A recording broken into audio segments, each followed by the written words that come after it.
Hello and welcome to the PJ Patterson Institute for Africa-Caribbean Advocacy and the UATV's Caribbean Africa Reasoning podcast. I'm your host for this session, Mickel Hylton, and I'm delighted to have you with us. The podcast is aimed at bringing people from diverse backgrounds to have conversations about compelling areas that affect both Africa and the Caribbean regions, and of course the diaspora. Be sure to check the UATV schedule in your area, as they will be rebroadcasting our programs at various times. You won't want to miss this riveting conversation. Today, Ms. Laura Trevelyan, an accomplished broadcaster, journalist, advocate, and associate for the PJ Patterson Institute, is joining us. Ms. Laura is best known for her work as a presenter and correspondent at the BBC News, where she has reported on some of the world's most pivotal events of the past 2 decades. From political upheavals to natural disasters, Laura has earned wide respect for her insightful analysis and compassionate, deeply human approach to storytelling.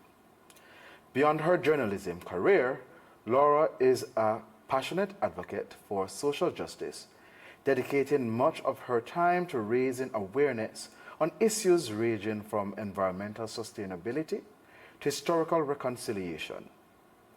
Her commitment to these causes is more evident in her recent work exploring Britain's colonial legacy. In her thought-provoking book, The Colonial Legacy, a personal journey into Britain's history and slavery, with slavery, she delves into the nation's role in the transatlantic trade in enslaved Africans and the profound impact it continues to have on modern society. Welcome, Laura. Such a pleasure to be with you, Mickel. It's always wonderful to have these important conversations, but I would like to start the conversation with this question. Could you start by telling us about your initial discovery that your family was involved in the ownership of slave plantations? How did it come to light, and what was your initial reaction? Well, it's a great question, Mickel, and one that leads to the two of us sitting here today. And it was another university, in fact, which brought this horrible fact to light, that my ancestors were enslavers in the British Caribbean. So University College London began work sometime after the 200th anniversary of the abolition of the slave trade, so that was 2007. UCL began looking at the long tentacles of the slave trade and its relationship with elites in British society. And UCL put online, essentially, the compensation records that were paid to Britain's enslavers in 1834, when slavery was finally abolished in the British Empire. So these records had been in Kew Gardens in the Public Records Office, for 200 years almost, but you had to go there to look at them. But UCL put them online with the names of the families involved, the amounts of compensation they received for the loss of what was termed brutally their property, and the amounts of money. So all of the data was there. And this happened in sort of roughly 2016. And I was living in the States then. I was a correspondent for the BBC.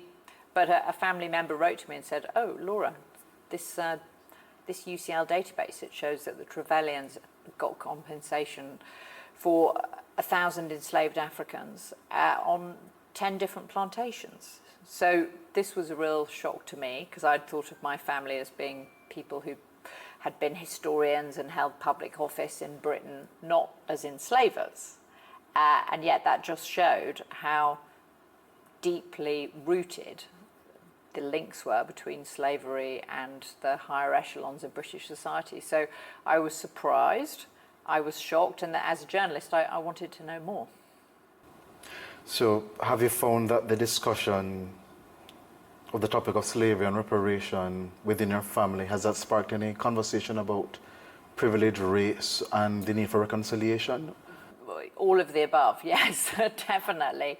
I think it was shocking to my father's generation, who they're all now in their 80s.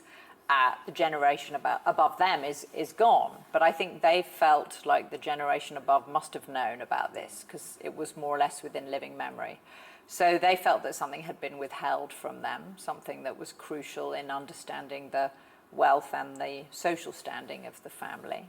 And I think they began to question all of their assumptions. And then for my generation and the one below, it was also shocking. People have many questions. But there was you can imagine, Mickel, there was a wide range of reactions. You know, quite a lot of family members said, well, what does this have to do with us? We didn't do this. Yes, slavery is terrible, but it's a long time ago. I don't see why you want to have this discussion about how could we be culpable?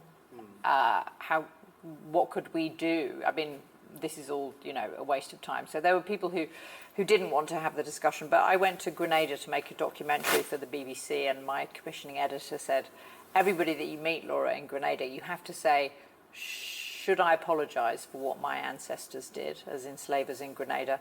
And should I personally pay reparations? So, and the answer I got back in asking those two questions was a resounding yes.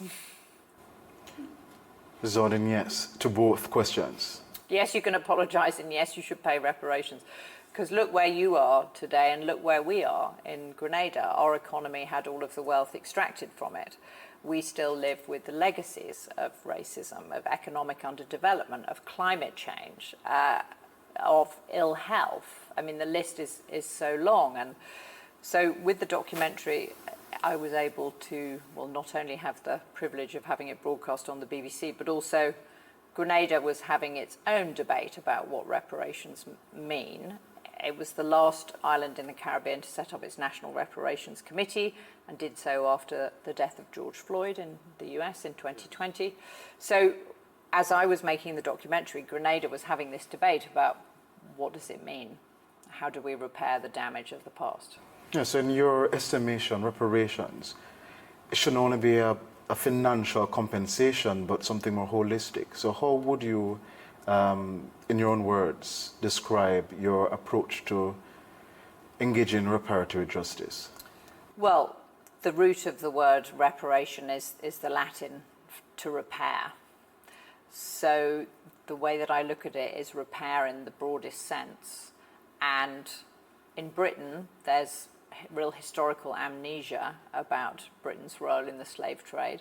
And even though I live in the United States, I lived in Britain till I was 35, I identify with both societies, but I understand Britain very well. And I know the way that I was educated, all we were taught was that Britain abolished the slave trade, and good for us, and what a fantastic person that William Wilberforce was.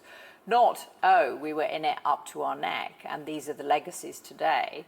So I think one really important aspect of reparations is accurate historical education, and just a reckoning and an understanding that the past informs the present. So that's the beginning of it, really, is acknowledgement. And then I would hope that Britain's government could apologise for its historic links to the slave trade. And I also hope that Britain's government could engage on the basis of CARICOM's 10-point reparations plan, which has been ignored for 10 years now. And I do think that the Commonwealth heads of government communique just a month ago is very encouraging, in the sense that Commonwealth countries have agreed to have a conversation about reparatory justice, not reparations. And there's a distinction, as you know, reparations would be money, but reparatory justice is the wider sense. So I feel like inch by inch, I know it's very slow, but there is a beginning of a formal engagement of Britain's government with a conversation about the past. So for families who are unaware of their histories of owning enslaved people or holding enslaved people, what advice would you give them to engage in a process of uncovering, if they've had that history, or how can they engage in the process of reparation? Well, the information is all there on the University College London database. You can quite literally type your family name into that database and see which islands it comes up with, the names of the plantations, the amounts of compensation, the numbers of enslaved Africans that your ancestors owned. All that information is there for anyone who's interested and wants to look at it. And I would urge people to find out what the role of their ancestors was in slavery. But I also recognise that there are people who don't want to be outed, as they put it, and who don't.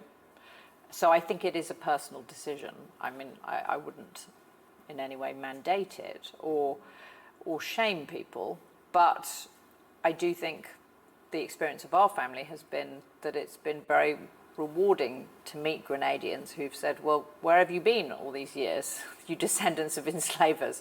We've been waiting for you to turn up so we can at least have a conversation about the damage that your ancestors did without holding you responsible.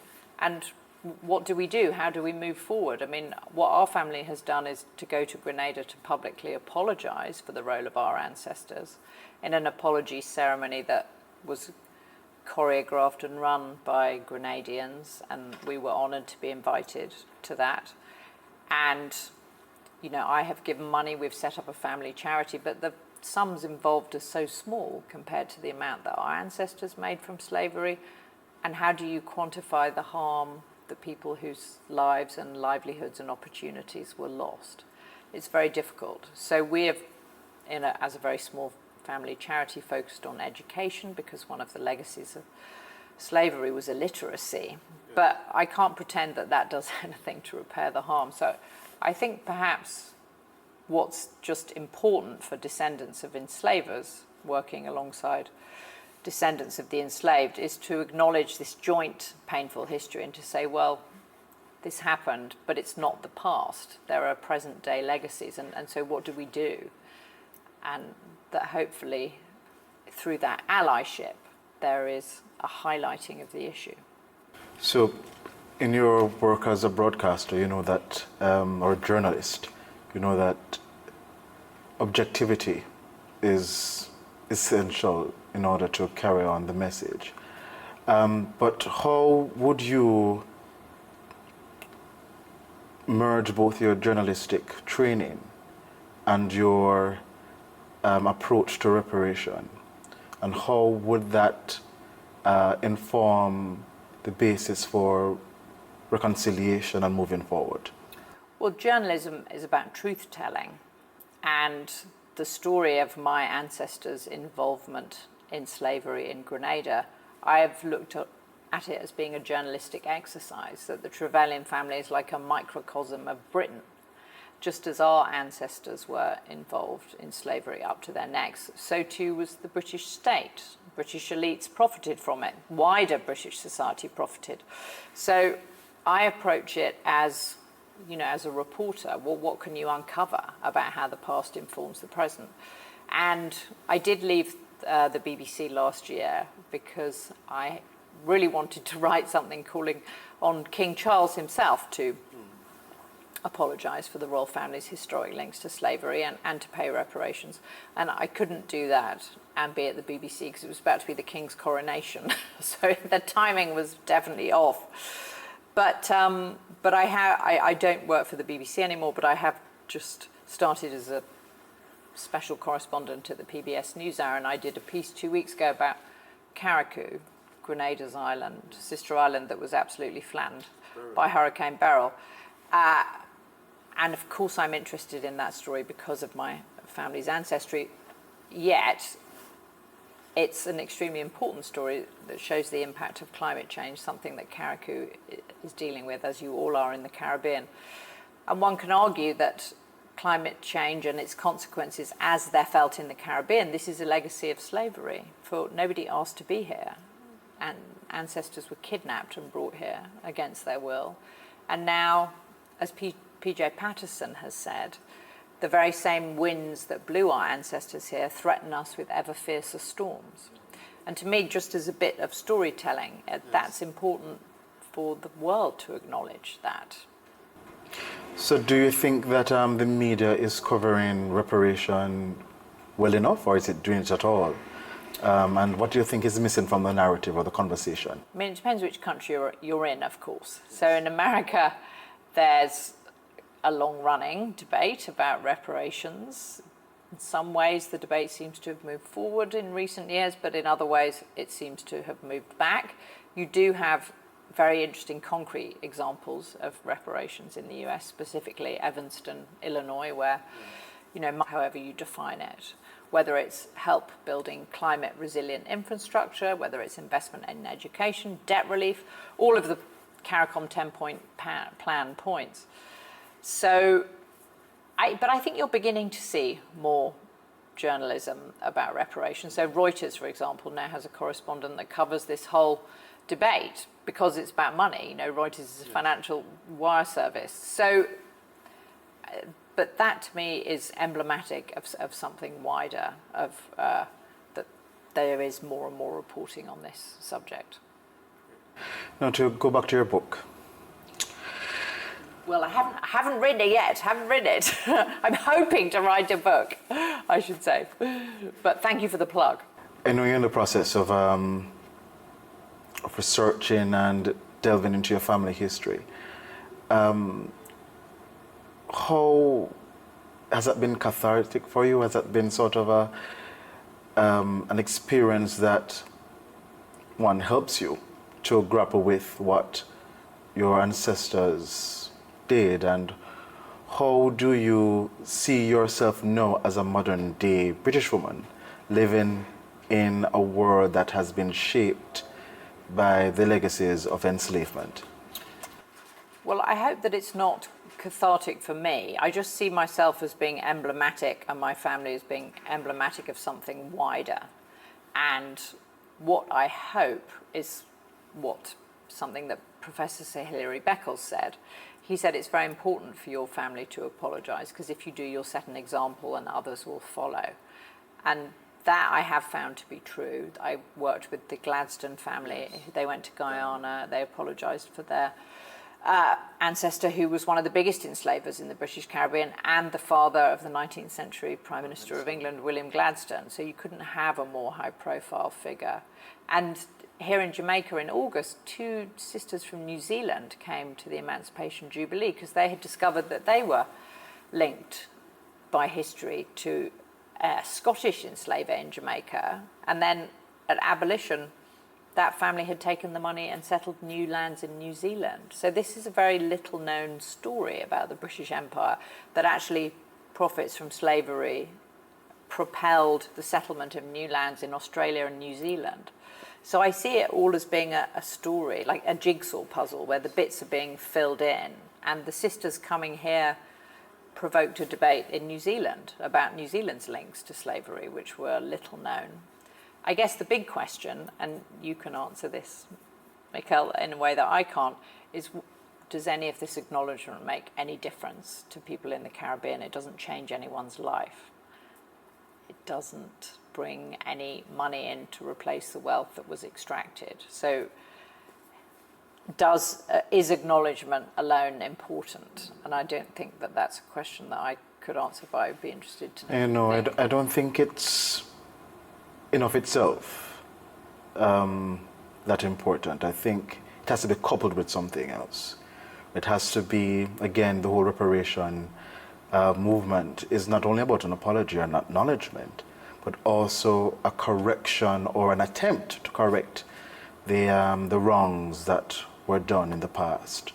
Not to belittle or bamboozle the descendants of the enslavers, but to engage in a process of understanding and reconciliation.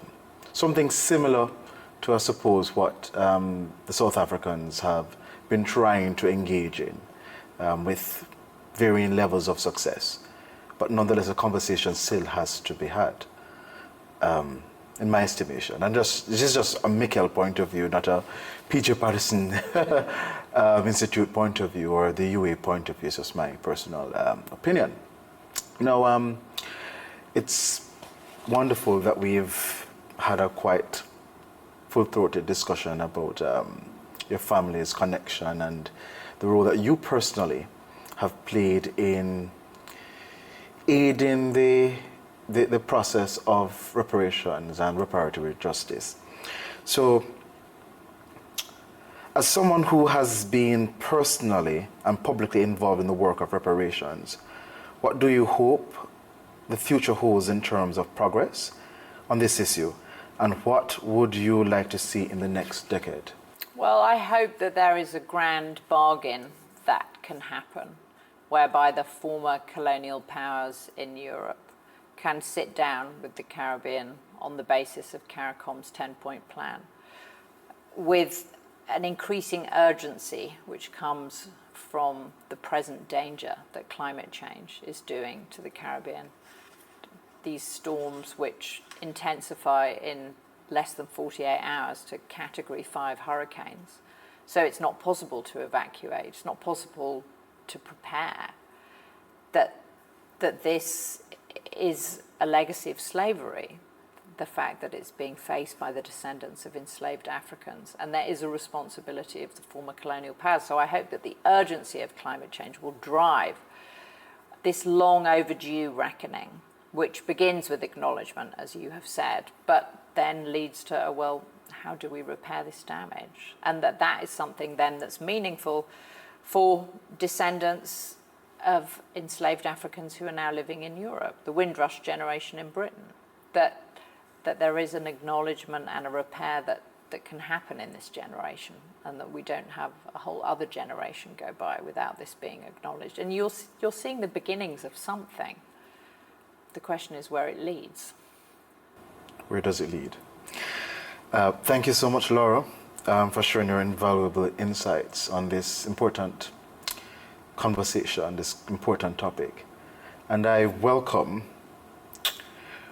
our viewers to our next conversation, which will be posted on the UA TV schedule. Thank you for viewing.